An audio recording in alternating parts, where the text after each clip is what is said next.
Yo, what up, y'all? Let's jump into a real quick build guide for Spark. This build for Spark, I pretty much put together myself. We're gonna be running Mind Over Matter for all of our defense, and then we're gonna be running Eldritch Battery, turning all of our energy shield into mana, and then we're just gonna be doing straight Spark. Now, there are a couple stronger variations that you could do with this, but to be honest, it does start getting pretty expensive, so I think the setup that I have here for it is pretty good on a budget. So make sure again that you guys hit that like button, hit that sub button. We're gonna have way more PoE2 videos coming out, making things easier, helping you guys out. Now this is the level 1 Arbiter that this Spark is going against, so to be honest, level 1 Arbiter, he really isn't all that, but for just dominating the game, killing everything, destroying maps, no problem at all.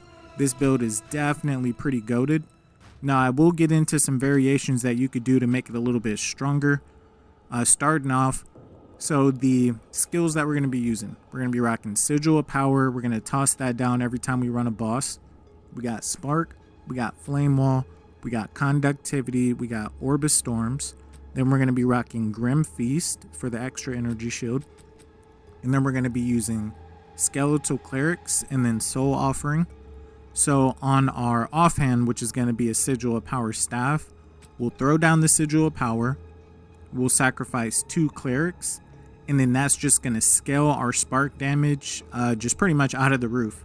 So at base, you're going to have 170-ish thousand DPS on spark.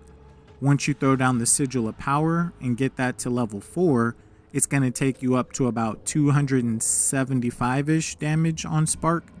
And then once you sacrifice the 2 soul clerics, you could probably get this up to around 400,000 or 500,000 DPS, so long as you can level up the Sigil of Power while you still have the soul offering, while you still have that active. Now, as far as the support gems, you can kind of play with these a little bit. I personally like this setup, how I have it right here. Now, on the Spark, I've seen some people use Pierce, I've seen some people use Acceleration, so that's kind of up to you. You can kind of do that however you like. Same thing with Archmage. I use the Lightning Mastery, Clarity, and then Precision, but you can kind of play with that as well. I think the only things that are really important on that are going to be Lightning Mastery and Clarity, because that Clarity is going to give you another 30% mana regeneration, which is just going to help you solve your mana problems big time. Now, speaking of mana, so the way that this build is going to work, we're going to be trying to get as much maximum mana as we can, because with Arcane Intensity, you'll get another 3% spell damage per 100 maximum mana. So on all of our pieces of gear, all we're going to be trying to do is scale our mana. And then as far as our defense, what we're going to be rocking is Mind Over Matter. So all of our damage is going to come from mana before it actually comes from our health pool. So you can kind of see where this is going. So the more mana that we have, we're going to have way more spell damage and then way more defense. Now, with rocking the Grim Feast, so the way this is going to work, obviously Grim Feast, you're going to get energy shield every time you get a kill. But on our passive tree, we're actually going to be using Eldritch Battery. So what that does is it converts all of our energy shield into mana. So on our passive tree, we're going to try to get a whole lot of mana and a whole lot of energy shield. We're going to convert all of our energy shield back into mana. And then what we're going to do is rock the Everlasting Gaze amulet. What this is going to do is it's going to take 30% of our mana and then put it back into energy shield. So it's a little bit confusing, but not really. So we're going to have a bunch of maximum mana. And then we're going to put all of our energy shield also into maximum mana. But then with the Everlasting Gaze amulet, that's going to put some of our mana back into energy shield. And then that's going to allow us to use Grim Feast. Now with the Grim Feast, with the amount of energy shield that I have here, which is about 2,800, that's going to allow you to cap out like around 5,600 energy shield. So you'll pretty much just be an absolute tank. So as you can see there, with the Sigil of Power down with the Spark, you're getting up to 274,000 DPS. I mean, as you can see, even with the level 1 Arbiter, you pretty much just destroy him. So you'll destroy anything in the game with this much DPS. I can promise you, there's really nothing that I even have any issues with. The only person that I even really have an issue with is, you know, the higher levels of the Arbiter. He does get a little bit annoying.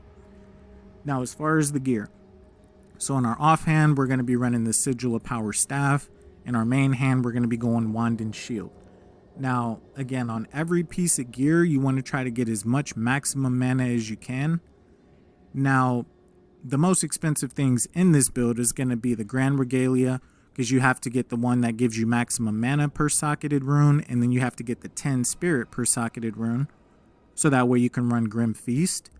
And then the Machination, you want to get as much increased effect of socketed cores as you can. So that bottom number, you want that to be as high as you can so you can get the most mana out of it.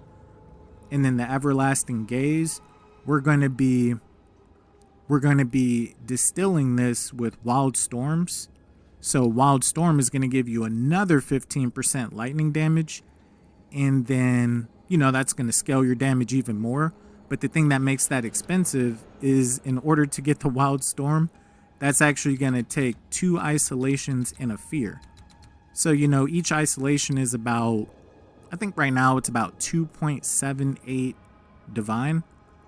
So, you see what I'm saying? That's about 5-6 divine to even set up the Wild Storm on the Everlasting Gaze. And then to get a good rolled Everlasting Gaze that's not corrupted, it's probably like 2 divine right now. So, probably like about 7-8 divine amulet, maybe like a 8 to 15 divine chest piece, and then like a 1 to 3 divine shield. Once you get those, you're pretty much chilling. Oh, also too, we're going to be rocking the Ingenuity belt. That's also like a, you know, depending on how much percentage of increase that you get to the rings. I think mine is at 59% or 58%. That's about anywhere from like 10 to 20 divine.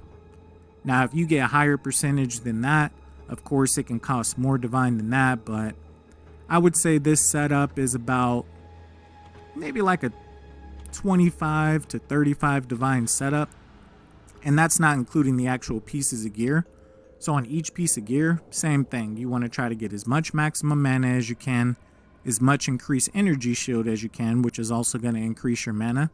And then you just want to try to go with resistance. Now, I see a lot of people out there, you know, they get a lot of rarity, you know, 200, 300, 100% rarity. Me personally, I don't go for rarity because I have a different way of farming divines. Again, make sure you guys hit the like button, hit the sub button. I'm going to come out with a video and show you guys how I farm divines. You can get about 30 to 50 a day, no problem. As long as you're playing like, you know, at least 8 hours, you'll probably get like 20, 30 divine. But, yeah, if you want to go the rarity route, you can maybe do something like this. You know, you can still get maximum mana. You can still get increased energy shield. But you might just, you know, you might not have as much resistance if you're going with the rarity instead. Again, I really haven't had any problem with drops or anything like that, just running literally no rarity. But, you know, if you absolutely need rarity, you want rarity, you know, you want to have all those divines and exalteds and stuff drop during a breach, you know, you could just take off some of the resistance and then just go with rarity. So that works too. Now on the rings, you want to try to get breach rings so you can get up to 270 mana. And then on those breach rings, you want to get mana, cast speed, elemental resistance, chaos resistance, and then you want to try to get either spell damage, added lightning damage, something like that. But as long as you have the mana and you have the resistance, you should be chilling. Now, as far as the passives for our ascendancy, of course, we're going to be doing the Stormweaver, and then this is kind of how I have it set up. Now, in the middle there, as you can see, I'm rocking the shock twice. You'll be able to shock enemies twice. But on my Spark, the skill gem that I use actually allows it doesn't allow Spark to even shock an enemy, which gives you more DPS. Now again, it's kind of up to you. You know, instead of running the elemental focus, you can maybe do acceleration, you can maybe do pierce, you know, you can kind of play with that a little bit. But if you're running elemental focus for the extra damage, you don't need to have those 2 middle nodes for the shock chance, because it doesn't even inflict shock. You see what I'm saying? So instead of having those there, you can actually put those on those left 2 nodes. And then instead of you having extra shock chance, you're actually a little bit more tankier because you'll get more elemental resistance, and then 40% of your elemental resistance or your elemental damage is recouped as energy shield. So that just makes you even more tankier when doing maps. So that's a good way to do it. Now, the reason I do, the no inflict on shock is because it gives you a lot more DPS. I mean, me personally, I tried the acceleration, I tried the pierce. I don't really like it as much, but, of course you can play with that and kind of do it how you like. And then we're going to run into the Force of Will, which is going to increase our Arcane Surge per 15 maximum mana. Now, on the passive tree, so, of course, you're going to want to try to get as much mana, as much intelligence, and try to get energy shield as much as you can. To be honest, whenever you're starting out on this build, like going through the campaign, doing like lower tier maps, level like, 5 through 10, something like that, you might have mana regeneration problems. Because if you're running Mind Over Matter, every time you get hit, it's going to come from your mana first. So then on top of you casting abilities, it can create kind of a mana issue. So what I would say is try to go for as much mana regeneration as you can first. And then once you don't have any mana problems anymore, then I would start going into your damage. Now, as far as the damage, the main thing that we're going to scale our damage off is going to be Arcane Intensity. So you're going to get another 3% spell damage per 100 maximum mana. And then with the lightning, I think it's like raw power, lightning infusion, something like that, you'll get another 2% lightning damage per 100 intelligence. So as you see, we have about 400 intelligence, so that's a lot of lightning damage. And then we have about 7,300 maximum mana, so that's a whole lot of spell damage. So that, and mixed with, just our extra elemental damage, and then I'll show you guys the jewels, you're going to be scaling your damage crazily. Now with Mind Over Matter, to be honest, I couldn't even run that until I had about maybe like 5,000 mana, because it gives you 50% even less mana regeneration. So I would definitely try to solve your mana problems before you go into Mind Over Matter, or you're just going to be straight up getting one shot. You won't even be able to run it. Now, as far as the Eldritch Battery, so like I was saying, all of our energy shield is going to go into maximum mana, but then we're going to run Everlasting Gaze in order to get more energy shield back on our character, and then we're going to rock Grim Feast. So when you're doing maps and you're killing a ton of enemies, you'll still be able to take advantage of Grim Feast, even though you're not even building into energy shield at all. So it's pretty nice. Now we'll have that raw mana, another 12% maximum mana, and then the Arcane Intensity, what I was saying, you're going to get increased spell damage per 100 maximum mana. So we have, 7,300 maximum mana. That's 3 times 73. So that's how much more spell damage that you're doing. And then we're also going to come up here and get Pure Power, 2% increased lightning damage per 10 intelligence. And to be honest, that's basically all the damage that we have on here. You don't have to grab so many damage nodes on this build. All you really need is that Arcane Intensity, Pure Power, and then Wild Storms from the Amulet. And then I would say try to get as much cast speed as you can. Like if your mana regeneration issues are solved, like you don't have any problems, then I would try to go for as much cast speed as you can after that. And then that's what's really going to scale your damage. Now on your jewels, I pretty much have the same thing on all of them. You want increased spell damage, you want mana regeneration, you want elemental damage, and then you want cast speed. Now, if you want to try to scale up your energy shield a little bit more for Grim Feast, you can get maximum energy shield on some of them. But mainly what we're going for is just spell damage, elemental damage, cast speed, and mana regeneration. And then you're literally chilling. Now, what I would also try to do, like if you get to a point to where you feel like you can't get stronger, I would also try to corrupt these to either try to get higher stats or another stat. And then I would also corrupt your skill gems. So as you notice, I had a corrupted spark. So instead of level 20, it's level 21. That's going to scale up your damage a lot as well. And then I also have a corrupted Archmage. Instead of level 20, it's level 21, which is going to scale up your damage even more. And then pretty much all of my gear is corrupted as well.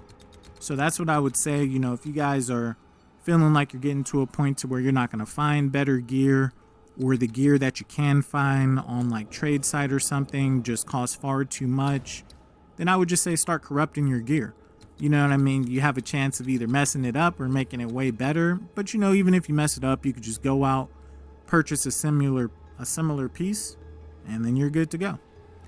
Now, again, make sure you guys hit that like button, hit that sub button. I will be dropping another video on, best way to farm the maps, how to get all your passive points easily, and also how to juice the maps in a way to which, you could really farm the currency. Like I said, the method that I'm going to drop, it'll be a good method on how to get about, anywhere from like 20, 30, 40 divine every day, depending on how much you play. And then that'll give you enough divine, to go out and do the build. So hopefully this video helps you guys out. This is what the Spark Gem is looking like. We got 4.83 cast per second. Then we got 171k base damage per second. I think that's pretty decent. Like I said, there are some way stronger Spark builds out here than this. But they are pretty costly. So I think for what this build costs and what it can do, this is definitely really good for anybody, doing Spark, wanting to get to the end game, don't know exactly what to do, but want to try it. I definitely think this is a good way to start off on it.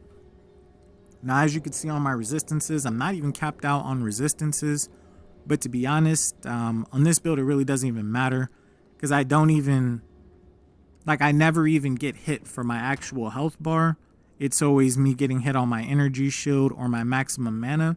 But I have so much mana regeneration that my mana regenerates for more damage than I take, if that makes sense. So the resistance really doesn't even matter. I never get one-shotted. I never die to, stuff on the ground or anything like that. And then honestly, by the time they even might be able to kill me, I would have already killed them with the Spark. So, and this is kind of what it'll look like. You just run around. I think it was like a tier 15, 16 map. You'll kind of just run around, cast Flame Wall, cast Orb of Storms, and then you'll just straight up fry anything. Now, in the Orb of Storms, it's also going to have Font of Mana. So as long as you're standing in the Orb of Storm, you're also going to get another 30% mana regeneration, I believe it is. So to be honest, there's no real way to die on this build other than just standing still in burning ground or something like that. Like, the only way that you're going to die on this build is pretty much user error. So hopefully this video helped you guys out. As always, I appreciate you guys checking out the build, and I'll see you on that next one. Peace.